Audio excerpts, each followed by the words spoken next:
Meaningful discussion जो है वो हो चुकी है and taking it further from here मेरा एक्सपर्ट्स यहाँ पर मौजूद हैं, आप सबने राय दी है। मैं आपकी बात से बड़ा मुझे दिलचस्पी लगी कि अगर ये हाल ना होता तो हम यहाँ इस हॉल में ना होते और 10 साल पहले भी इसी हॉल में थे और आज फिर 10 साल बाद भी यहाँ पर हैं। बड़े ये जो मेरा मेरा ये ख्याल खास आप बता रहे हैं कि हॉल भी बदलेगा, तो थोड़ा बहुत अपने हाल के ऊपर कुछ तवज्जो दें। अब शाह साहब जो है आप भी हमें जेर सरपरस्ती का मौका जरूर मिलेगा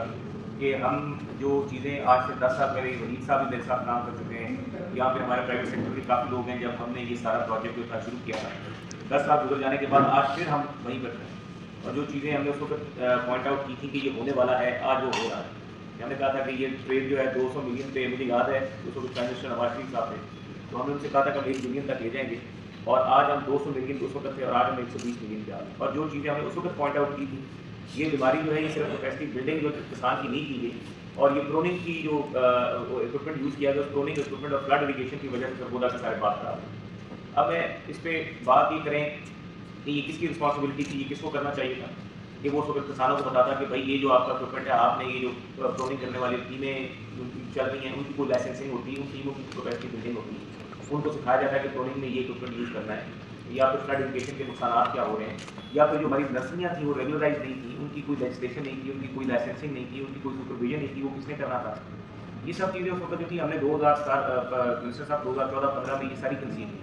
और हमने कहा था कि सरगोदा में सिट्रस डेवलपमेंट बोर्ड बना दिया जाए ताकि ये सारे जो भी मिसिंग लिंक्स हैं इनको सारों को रीयूनाइट करके अंडर वन अम्ब्रेला ला के वहाँ से वन विंडो ऑपरेशन चलाया जाए जो कि इन सारे प्रॉब्लम्स को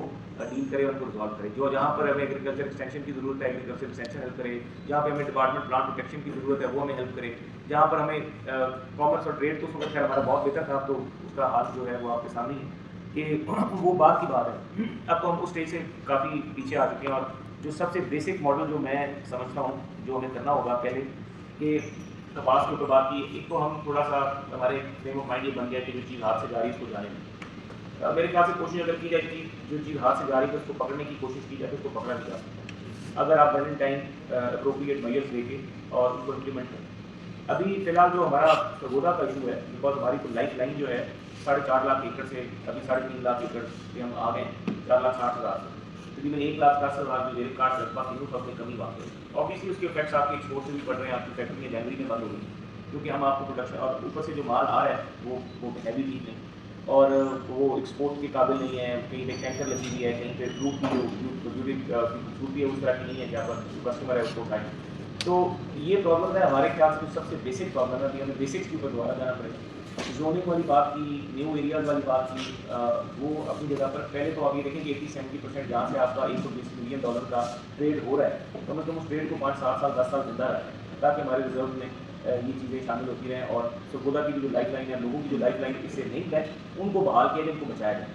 तो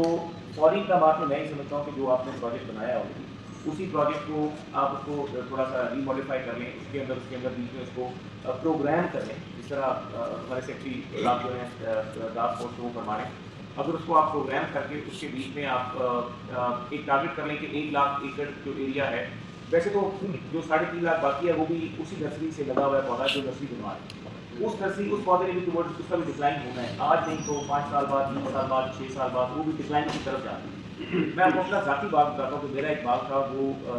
बहुत ज़बरदस्त था, 1 साल पहले 2 महीने उसका डिक्लाइन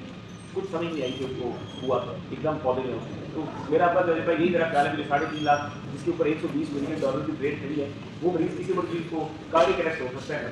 और उसके बचने की जरूरत ही कोई नहीं होगी। तो पहले तो मेरी गुजारिश है कि अगर आप नर्सरी से आ रहे हैं और नर्सरी किस तरह से उसकी जो लाइसेंसिंग वाला इशू है इसको जरूरी लाइसेंसिंग करें। 200 रुपये का पौधा आज भी बंदा खरीदने के लिए किसान तैयार है और वो 200 रुपये का खरीद है। आपके पास मॉडल जिस तरह आप ये बीच का बता रहे हैं जो मॉडल है उसका PC1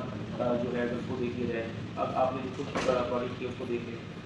और हम अगर उसके अंदर एक नर्सरी तैयार करें और हम टारगेट करें कि हमने 1 लाख एकड़ जो है जो एरिया है उसके ऊपर अगर हमें पौधे लगाने तो उसके बीच में ये जरूर पहलू रख लिया जाए कि जो एक्सपोर्ट क्वालिटी है जो ज़्यादा एक्सपोर्ट हो रहा है। अब जहाँ पे हमारी एक्सेप्टेबिलिटी है, हमारी मिडिल ईस्ट में एक्सेप्टेबिलिटी है इस प्रोडक्ट की, हमारी रशिया में एक्सेप्टेबिलिटी है, सेंट्रल एशियन स्टेट्स में एक्सेप्टेबिलिटी है, तो जहाँ जहाँ पर एक्सेप्टेबिलिटी है वहाँ पर जो हमारा एक्जिस्टिंग प्रोडक्ट है वो तो जा रहा है। तो उसको अगर आप उसके ऊपर तवज्जो दे दें, नई जो वैरायटी है नर्सरी कर लें, नर्सरी के साथ आपकी नई वैरायटी है उसके ऊपर वर्किंग कर लें और जो एग्जिस्टिंग आपका सबूत है उसको बचाने के लिए आप जो नर्सरी है उसको तैयार करें। 1 लाख एकड़ एरिया को आप टारगेट कर लें, एक टाइम लाइन दे दें कि 2 साल या 3 साल में आपको 2 साल में ये तैयार करनी है। वैसे तो हमें 2.5 करोड़ पौधा चाहिए, जो अगर हम इस जितना हमारा एरिया कम हुआ है, अगर 1 एकड़ में भी हम तकरीबन 100 पौधा लगाते हैं रवायती, अब तो ज़्यादा बढ़ गए, तो आप समझिए अगर 100 हो तो और आपने 1 लाख पे लगाना तो आपको 1 करोड़ तकरीबन पौधा जो है वो पैदा करना पड़ेगा। 1 करोड़ पौधा पैदा करने की जो मॉडल है नर्सरी है उसके ऊपर आप अपना जो प्रोग्राम है वो तैयार करें और उसके साथ साथ आप कैपेसिटी बिल्डिंग जो फार्मर की है बाकायदा इसके ऊपर आप जो हमारे लेबर वहाँ पे काम कर रही है उस लेबर की कैपेसिटी बिल्डिंग जो है वो बड़ी ज़रूरी है। फार्मर की कैपेसिटी बिल्डिंग जो है वो बड़ी ज़रूरी है। उसके ऊपर आप प्रोग्राम जो हैं वो आप रन कर सकते हैं, एग्रीकल्चर डिपार्टमेंट ट्रेनिंग सेशन कर सकते हैं फार्मर्स के और उनके। और उसके बाद ये फर्स्ट स्टेप होगा। फिर उसके बाद जो आपका एक्सपो है या एक्सपोर्ट है या वो चीज़ें वैल्यूडेशन है, कॉमन फैसिलिटी वैल्यूडेशन की भी एक बड़ी ज़बरदस्त चीज़ है जो किया जा सकता है कि हम सिट्रस की वैल्यूडेशन में कुछ 30-40 ऐसे प्रोडक्ट्स हैं जो हम हासिल कर सकते हैं वैल्यूडेशन से सिट्रस की। उसके ऊपर अगर आप कॉमन फैसिलिटी के बारे में सोच सकते हैं। मैं